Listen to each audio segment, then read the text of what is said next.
തിരുവനന്തപുരം അരുവിക്കര കരമനയാറ്റിൽ കാണാതായ ആളുടെ മൃതദേഹം കണ്ടെത്തി. 3 ദിവസം മുൻപ് കാണാതായ റിട്ടയർഡ് എക്സൈസ് ഉദ്യോഗസ്ഥൻ നെടുമങ്ങാട് പത്താങ്കല്ല് സ്വദേശി കൃഷ്ണൻ നായരാണ് മരിച്ചത്.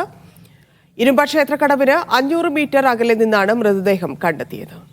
ഷിജോ കുര്യൻ ചേരുന്നു. ഷിജോ, എങ്ങനെയാണ് അപകടമുണ്ടായത്? മറ്റു വിവരങ്ങൾ.